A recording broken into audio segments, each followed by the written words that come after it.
Assalamu alaikum. Now today we are going to read a poem whose name is I Miss You Palestine. This is the poem that is in your OPE and you can have your book open to page number 172. This poem is written by Jalal Al-Jayyousi, who is a Palestinian poet currently living in America. You know that Palestine is under the occupation of Israeli, and every day you hear the news about them. The innocent souls are being killed in masses. And this poem is a patriotic poem that is written by Jalal Al-Jayyousi.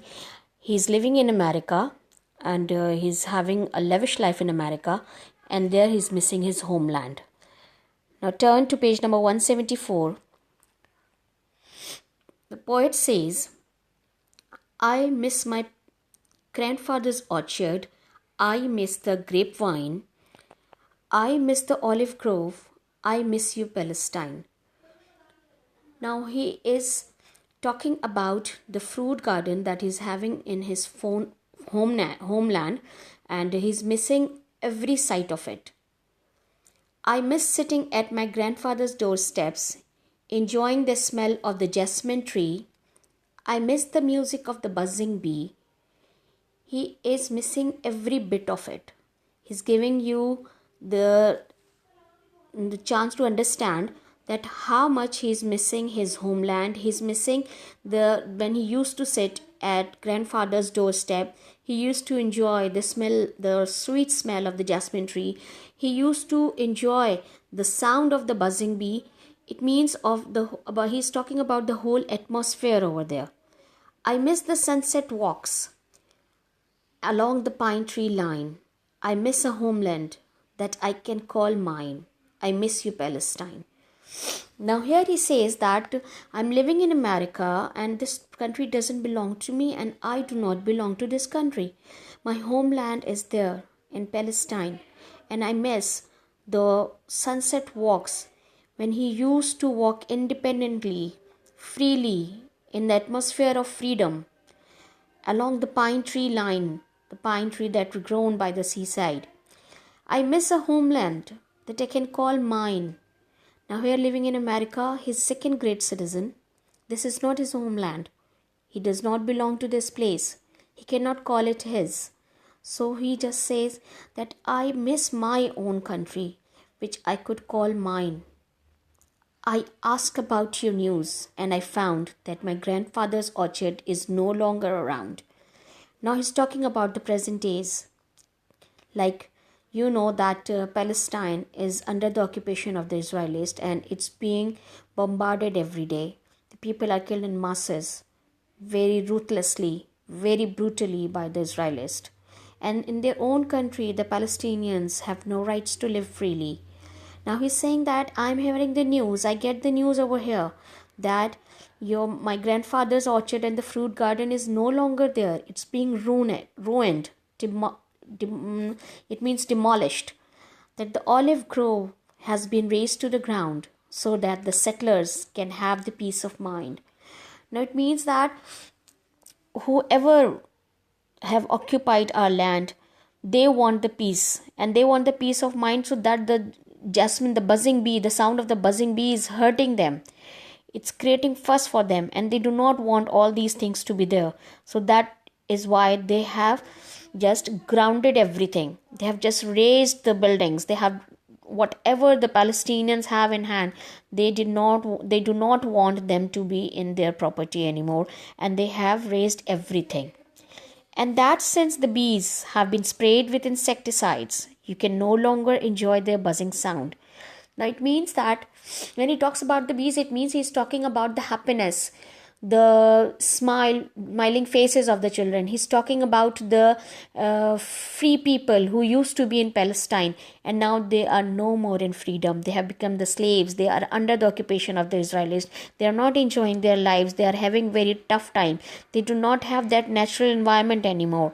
They cannot enjoy themselves. I heard that you are mourning in pain as your blood is being spilled on every mountain, valley and plain. Now you know that the explosion is going around and the bombing is going around everywhere in Palestine, and the people are being killed in huge number, and There is bloodshed everywhere.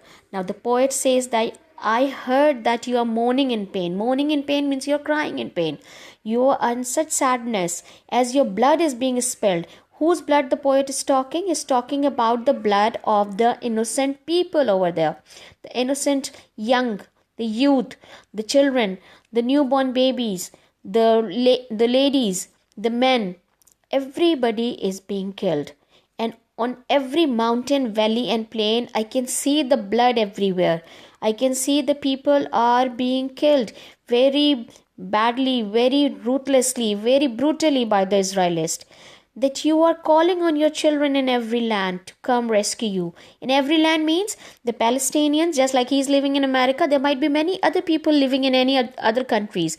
And it says that the land, the homeland is calling the children of its own to come rescue you, to defend Palestine, to fight against the enemy. They're calling the people who are living around the world from the oppression of an evil mankind. Evil mankind here, the Israelis are the evil people towards humanity. They have no soft feelings for the Palestinians, and they are very, very cruel. So from the pressure, from the whatever the Israelis are doing with the Palestinians, the land is crying in pain, and is calling out its people to come all around from the world and save the land.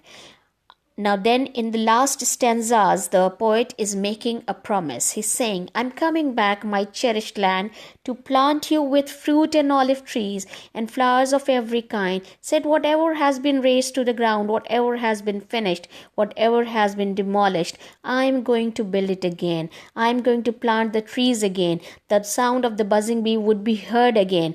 And I would be coming and giving you back whatever you had in you. No matter how tough is the strive, I'm coming back to build the beehive. He said that's not an easy task. It's not an easy task to build up the Palestine again, because it has been demolished, it has been totally damaged and wrecked, and the Israelis are not in a mood to leave the land. But yet the task is very tough, but I'm going to work hard for it. I'm coming back to build the beehive again. I'm coming back to plant the trees again. I want to hear the buzzing sound of the bee. I want to smell the jasmine once again. I'm coming back, Palestine, in spite of the bullets of the cruel border guard, in spite of a Western life that is so fine. Now he's living in America, he's living a lavish life. He is an established person. He's having so many comforts of life, luxuries of life. But still he says that although he knows that the enemy is there, ready to kill everyone, ready to kill the Palestinians, yet he is very determined. He is decided. Is making a promise to his homeland that he is going to come back. No matter how many years have gone by, I'm still your loyal son, my Palestine. Said, I am here in America for such a long time. I have come here to settle down, no matter how long it had been, but now I have decided. I am making a promise, my dear homeland. I am going to come and rescue you. I am going to come to plant the trees again. I am going to come to rebuild whatever you have lost. Now, it's a very, very patriotic and very nicely written poem by Jalal Al-Jayyousi. The central idea of the poem is that no matter where do you live, the place where you belong is having some rights over you, and you are bound and obligated to those rights, and you must defend your country at all cost. Thank you.